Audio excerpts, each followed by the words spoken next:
January, it was Drake. February, it was Drake. March, it was Drake. April, it was Pratik Kuhad. Look, you know what I'm saying? We gotta keep the wife happy, you know what I'm saying? May, June, July, Drake. August, September, Chris Breezy, Too Easy. October, Drake. November, Drake. Brother, I'm not joking with you. Huh? Y'all trying to clown me because I'm on Apple Replay. Some of y'all go a little too hard for the Spotify Wrapped. Some of y'all go a little too hard. The metrics are the same. Who did you listen to? Who do you have in front of you? Who do you love the most? Listen, look at this shit, bro. Don't ever talk to me about no Kendrick Lamar, okay? Please don't. Look at this. Look at this. Drake. It's Drake. D-R-A, Aubrey Graham. How do you spell Toronto? Drake. It's Drake, bro. You know, I was doing the Firefox podcast. God damn, this fucking microphone's the wrong way. Firefox podcast. And my co-host at the time, she was like, oh yeah, you know, Kendrick definitely won that battle. He's better. I was like, what the fuck are you talking about? You know what I'm saying? Like, I said this before. Kendrick was a flash in the pan. You know what I'm saying?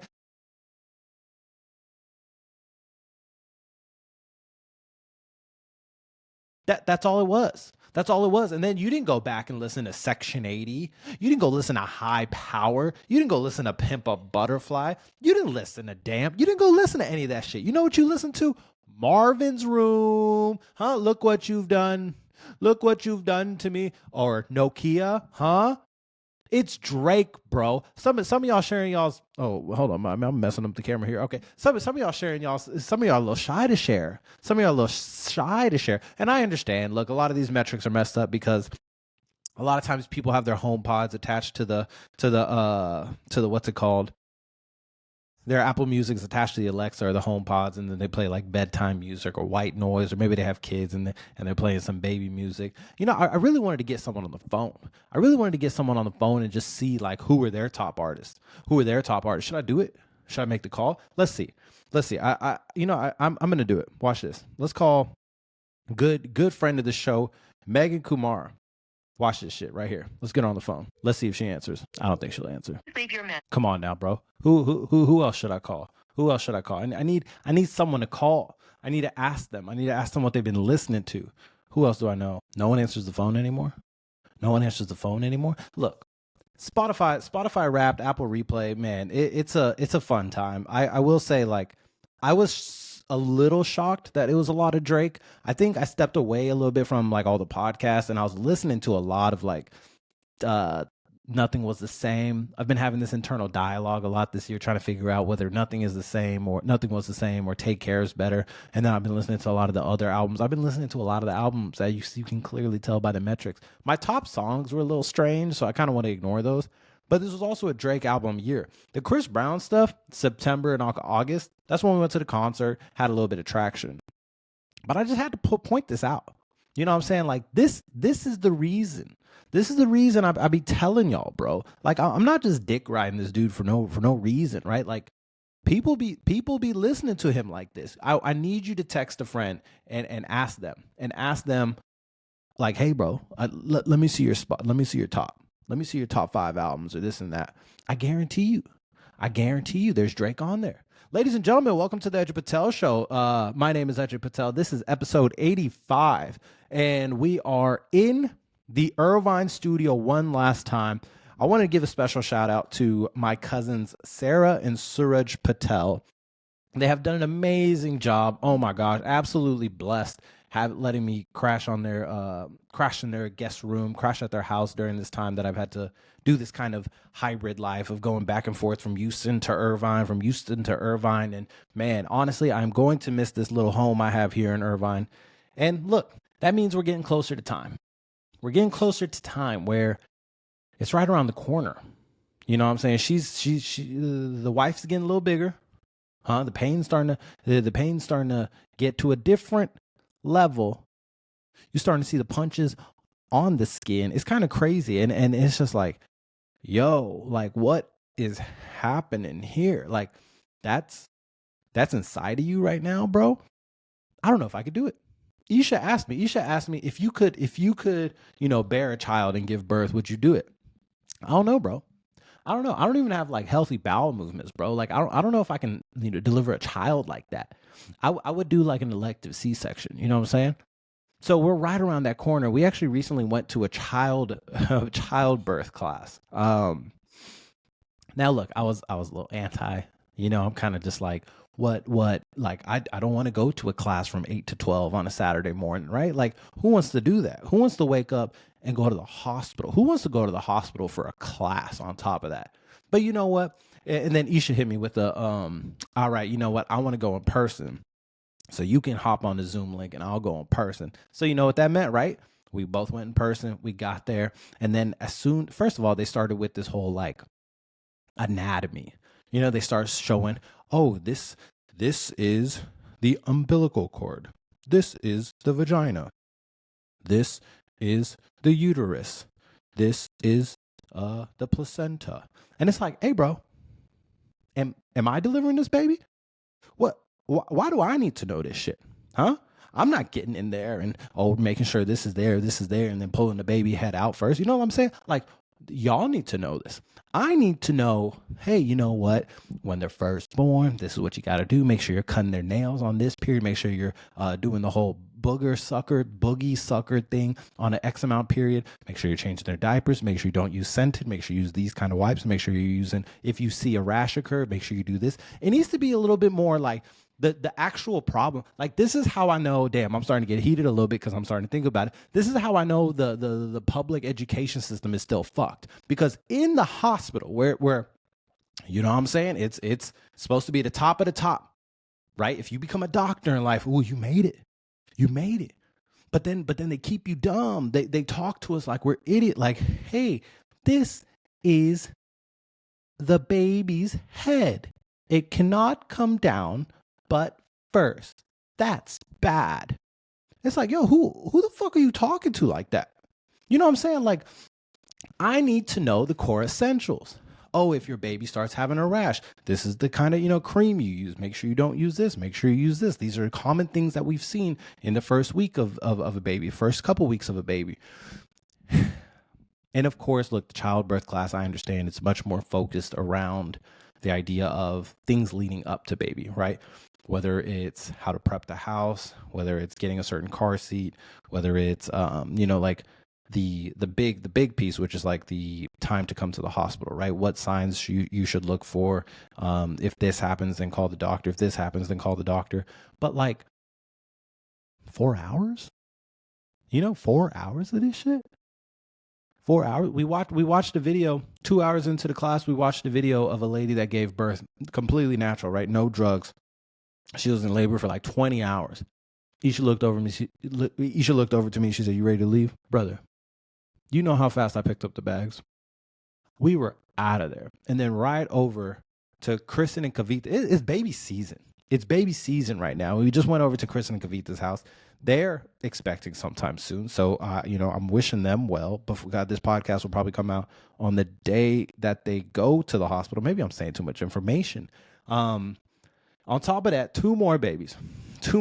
I just got word that another friend of the show, Ajay Patel, and his wife just delivered their baby, and a huge congratulations to them. If you know them or know of them, or fuck it, just leave it in the comments. Even if you don't know them, wish them congratulations.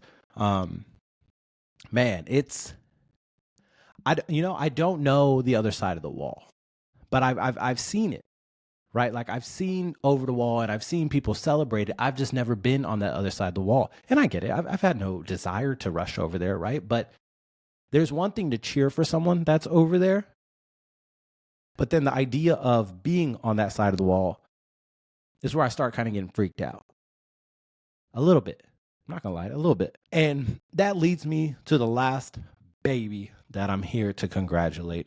And that is my first niece in the family. That is right. My sister delivered her third baby, her first baby girl, December 1st. And boy, let me tell you, it was like clockwork. a little bit of a panic. You know what I'm saying? Like we had a little bit of trauma going back to the hospital and she doing this thing again. And it's like, hey man, like we would really appreciate it if you just, maybe next time do some drugs. Like maybe no more babies, huh? But honestly, a huge congratulations to her. So proud of her. And obviously, congratulations to my brother in law. First niece feels very strange, and the piece that felt more strange on top of that, where it's just like being in the hospital with my parents, with my pregnant wife, and it's like, shit, like in a month's time, I'm going to be on the other side of that curtain. I'm going to be the one, suiting up in whatever, what's it called? The gowns and masks and goggles they make you put on and go back there. And they're probably going to make me sit down on a chair because if my big ass faints, who's actually going to pick me up? You know what I'm saying? Like a little bit, you know what I'm saying? A little bit, a lot of feelings that I didn't really know how to process. So I did anything that any healthy man would do, and I shoved it down. I shoved it down because there's no time for that shit. Okay? These people need to eat. These people need to sleep. These people might go to war tomorrow. You have to be ready. There's no time to be crying. There's no time for any of that shit. You're in the fourth quarter, baby. You're in the fourth quarter. Look at me. Look at me. Zoom in on the camera. It's the fourth quarter. It's December 9th, Tuesday, 6:01 p.m. Pacific Standard Time. And you're at the end of the year. It's the fourth quarter. You're done. It's time to close out all the goals. What you haven't done, it's time to push it. You wanted to buy that shit? Go fucking buy it. You wanted to go do this? Go fucking do that. Go do what you want to do. It's the fourth quarter. So back to the babies. Congratulations to all these babies. I'm at that part of life. I got to watch a lot of snaps of a friend of mine, Mubin's wedding, and it was just like, damn, bro, like I feel like I would have a lot of fun at this. But at the same time, like, like it's like these chapters just pass you by. And you kind of you look in the rearview mirror a little bit and you're like, oh shit, like we did have fun at that last stop. I wonder what's ahead. And you just keep on going. And you obviously you're having fun at each stop. But at the same time, it's like, all right, like this car doesn't stop. This bus doesn't stop. You have to kind of keep going. Because if you stay parked for too long, then it's like, hey, what am I doing, But anyways, ladies and gentlemen, how was your Thanksgiving? Huh? We've been gone for a little bit. How was your Thanksgiving? What did you eat? Did you make some mashed potatoes? Did you make some, what's another good dish that's always a banger at Thanksgiving? Macaroni and cheese? Huh? Some buttered corn? Thanksgiving this year was honestly one of the more fun ones. We went back home to Dallas. We had a family Thanksgiving. Then we had a Friendsgiving. Then we have our family Christmas party or our family Christmas gathering. I was the only one partying. And it was probably one of the more fun Thanksgiving breaks that I can remember. Then we went back to Houston, a little bit more nesting. And then honestly, I saved someone's life. That's right. I saved someone's life. What did you do today? Isha and I were walking through Walmart and we start heading towards the home section. The cart had this like wobbly wheel that really kind of swayed left. And we had this, this pack of water bottles that really didn't help the sway of the cart. And I kept trying to push it to the right. I kept making sure, my right, what's this muscle called? My right bicep was a little flexed a little bit harder than my left. And I'm pushing the cart. Isha starts feeling this sudden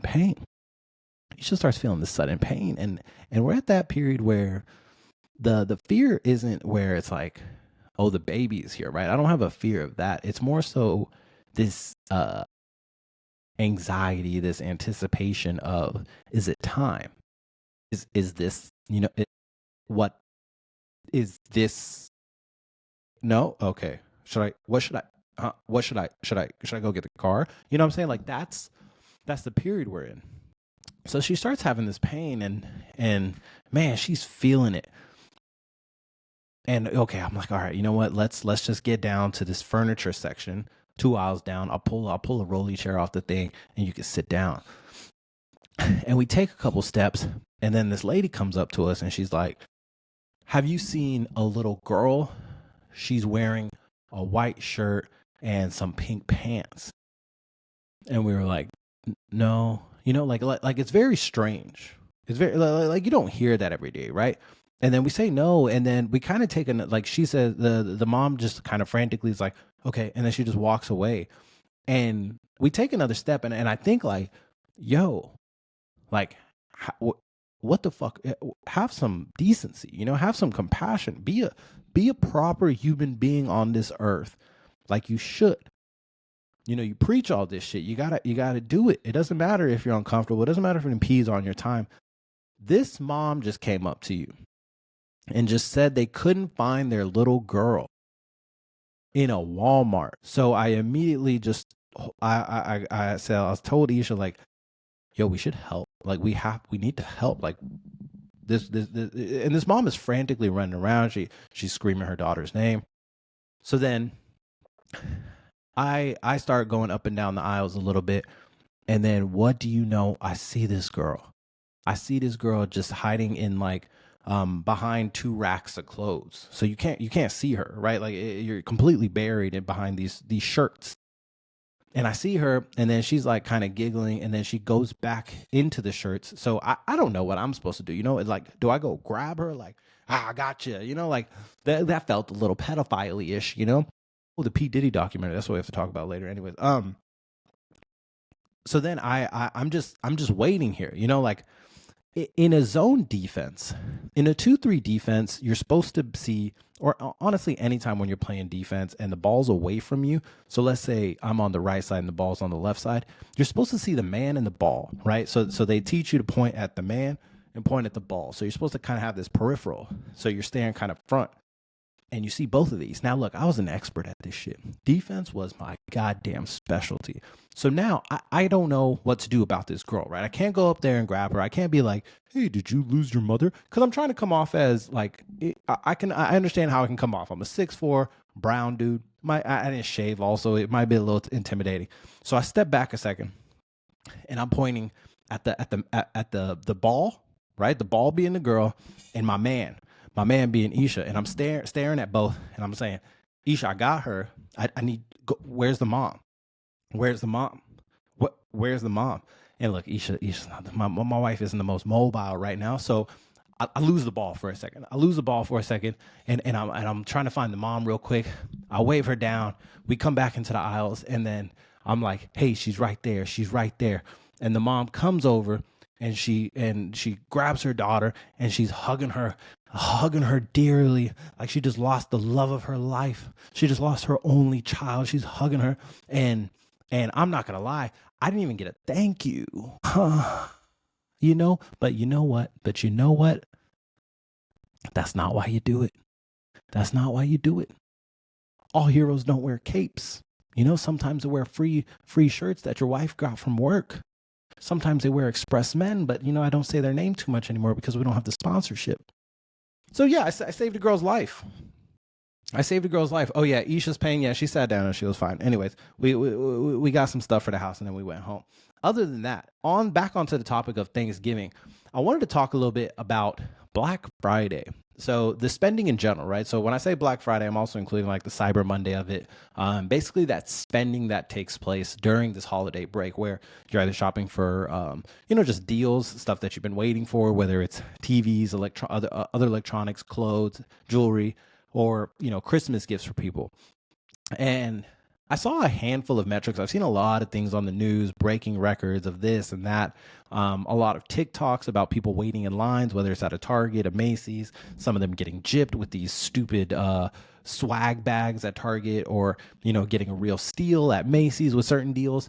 And it made me think like, a lot of times when you're in these conversations at public settings, whether it's a group dinner, a group hangout at work, everyone's always talking about like how much more expensive everything is, right? How much more expensive it is to go get some groceries, how much more expensive it is to dine out, go buy certain things from Whole Foods, Trader Joe's. The average price of this has gone up, this and that. And everyone's always talking about the inflation, right? Inflation. Look at the economy, How can I buy a house in this economy? And so that's why I found it so curious, where it's just like, yo, every day we talk about everything being so much more expensive, but at the same time, the spending has done nothing but go up year over year, right? We've never had, I don't remember the last time we've had a holiday shopping season, whether it's, let's say, Black Friday, Cyber Monday, Labor Day sales, back to school. I think those are the same thing.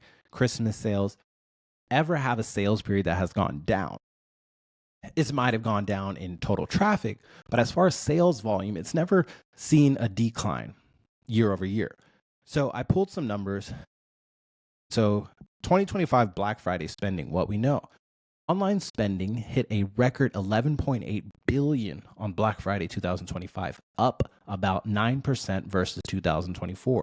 According to another tracker, total US retail sales rose about 4% on Black Friday 2025, while e-commerce sales rose 10% and in-store sales rose 1.7%. For the extended holiday weekend, so we're talking about Black Friday to Cyber Monday, data from Adobe Analytics, of course, shows strong momentum. Oh, this is kind of some bullshit.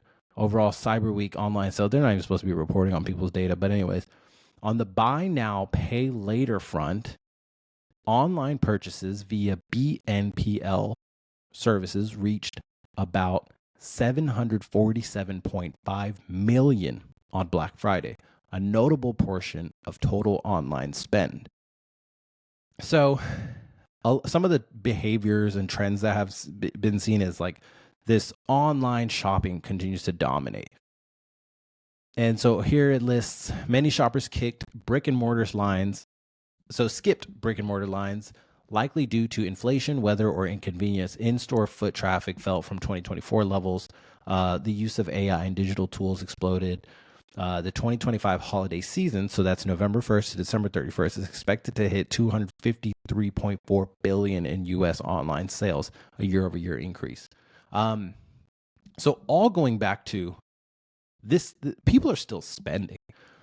And it does make me think like that is how good of a job the consumerism funnel has become in America. Nowhere else. I mean, I don't think so, right? Maybe if you go to India and London, it's the same trends, but and maybe it's just the Western influence on the rest of the world for this consumerism piece is we be spending, bro. Even myself, right? Like I've had a lot of costs come up in this second half of the year. But sure enough, Thursday came around with Black Friday of Thanksgiving, and all I could think about was, I just want to spend some money, bro. Like my card is getting lonely. This American Express Platinum wants to dance, baby. You know what I'm saying? The Apple Card on my wallet needs to get tapped a couple times, if you know what I'm saying. Like it's just ingrained in us at this point where you got to have this. Oh, you send a deal to someone else. Oh, we got to get this person a gift. Oh, we got to get this person a gift. Oh, a bottle of wine. No, we can't do that anymore. That's $14.99. We have to spend at least $50. We'll get them an Aura ring. What? Like that's the level of consumerism we've reached here. Everything, yes, everything is more expensive. Yes, I 100% agree. But here we are. The other day, I was in the Apple store. I said, should I just buy the new iPhone? Phone works perfectly fine. Data's a bitch. Data's an absolute bitch. But the phone works fine. Do I even need the new iPhone? Can I even afford the new iPhone? Oh, I can finance it? Oh. And that's where I think this whole layer comes into, where I read the data point earlier where it's like this buy now, pay later, whether it's through things like, I think it's affluent. A lot of these payment providers that give you this option to make a purchase and then send small payments over time. A lot of times, from my experience, we've done this where it's like, okay, you'll go make a purchase on something big, right? Some furniture, some, maybe a fridge, maybe a mattress. And you're like, you know what? I'm going to pay a little bit at it. 0% for 5 years. I'll take that shit. But when you start financing these things like a $20 dress, a $50, $100 dress, right? Like at what point, what dollar amount is it okay to finance the item? and we're assuming 0% rates. And so with this world of kind of just like people can pay little at a time, I don't see this trend ever going down. Truly, I don't see this trend ever going down, because the cycle, I used to work in retail, right? I kind of still do work in retail, where the idea is to always push. It doesn't matter how many sales we had this year. We have to do 5% more next year. And then the year after that, another 5%. Oh, we want to hire more people? Okay, then we need to boost it to 20%. How are we going to do that? Do we introduce ourselves to new markets? Do we start advertising as soon as someone makes a sale and we send them an email to kind of get them re-engaged? How do we track this over time, right? Everything you do in these companies, if you're in the corporate space, is to be focused on making these conversions. Then oftentimes you implement a lot of those things online, and then it's a trickle down effect, right? Okay, well, now in stores we need people to show X, Y, and Z, and and for the in-store side of things, I used to also work at Finish Line, a shoe store. They would have these programs implemented where it's like, hey, employees, we don't really care if you sell shoes, right? People are always going to come here and buy the shoes no matter what. So we want to make sure that you're bringing out 3 options at a time. And then when they're finally solidified on, the idea behind the 3 options is, if you don't like option A, you maybe get option B. And then option C is like an add-on, right? Like a $20 slipper or something small that you add on, whether it's like a little bit of a Converse shoe, maybe it's a kid's shoe, like you kind of just fit the feel what they're looking for, and then you just bring out another option. And then on top of that, hey, make sure you're showing them the shoe cleaner. And this is how you would demo it. And then, of course, anyone that's been inside a retail store, as you're walking towards the register, all you see is those little items, whether you're at Sephora, TJ Maxx, any big retailer, Nordstrom, Neiman Marcus, all you see is those little trinkets. Oh, I guess I do need a new pair of socks. Oh, I guess I do need some lipstick. So that's all you see during all this stuff. Megan just called. I just saw your call. Sorry, I'm at my niece's 4th birthday party. Damn. Missed the chance. The only person that I called. Oh, if you're listening to this, Megan, shout out. Maybe, I don't know. No, we'll talk more Drake next year. How about that? So in summary, Black Friday, bro, the consumerism part in general, I love buying shit. Now then, on our final topic, or our final 2 things is, first, we have this whole Netflix buying Warner Brothers for $82.7 billion. I don't see how this is allowed. I recently just created my Netflix account. Over the course of my life, I have always used my brother-in-law's, and then we used Isha's family account for the longest time. Now with this whole IP tracing thing and everyone needing their own login thing, I was forced. I needed to create my own account. And we're talking, I'm 31 years old. How long has Netflix been out? Who fucking knows? 82.7 billion, bro. Like, we know what Netflix is about, right? We love the shows. We've been consumers of it all the time. If you're a comedian, the one thing that you want is your stand-up special on Netflix. Netflix is the place to go. At Friendsgiving, we started playing games on Netflix. I kind of oh my God, I might need to buy some stock. And now they go make this deal of buying Warner Brothers for $82.7 billion, which will include some of the rights to HBO and HBO Max. Now, some of the big things that I wanted to call out from Warner Bros. Is it gives you the DC catalog, so that, you have your Superman, Batmans, The Flash, etc. And then you also have the Harry Potter universe. So if you want to expand on that ever in the future, you can do that. And then the thing that I kind of was like, damn, I wish they didn't get that, was Game of Thrones franchise. Because the Game of Thrones franchise, which I only got into recently, about like last year, really prides themselves on how kind of like nasty they can get. Whether it's blood, gore, sex, violence, it doesn't matter, right? Like, they can do that. HBO shows are known to do that. So I just have a small worry of like, will Netflix be able to do the same thing? Or is there a fear of, like a little bit of a content moderation thing? Do they make things a little bit more softer, a little bit more appropriate? That's the only fear I have. The acquisition, obviously it's like, it feels a little bit monopoly-y, right? Like if AT&T went and bought T-Mobile, it's like, hey, I don't know if you can own that much of the space. But I'm excited to see what happens. And obviously, with the Netflix studios and the Netflix budget, you would expect to see this kind of take leaps in a positive direction.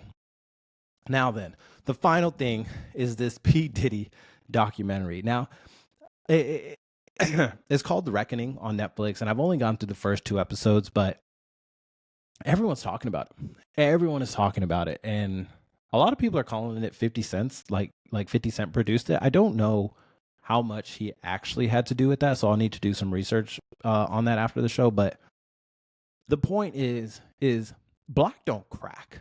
Can we just acknowledge that black does not crack? This man P. Diddy was alive with fucking Romeo and Juliet and Socrates and Plato and Michelangelo and Leonardo. Like, he probably met the Teenage Mutant Ninja Turtles at some point. This dude has been alive longer than Jesus. Have you seen what he's been like, who he's been hanging out with? I didn't know people that hung out with Tupac and Big were still alive. And this fool is alive and well. This man is biking through the streets of New York City. Obviously, he's in prison now, but this man seems like he's in pretty decent shape. How long has this brother been alive? That's the same way I felt. I watched the Eddie Murphy documentary before that, and honestly, I think it's a little bit better where you just realize how much of a legend this dude is. But black does not crack, bro. These people were alive when Adam and Eve ate an apple over there. And these fools are still around, and they look young. You would cast them in a movie. P. Diddy looks a little bit rough, but Eddie Murphy, my God. That's what you look like if you don't drink?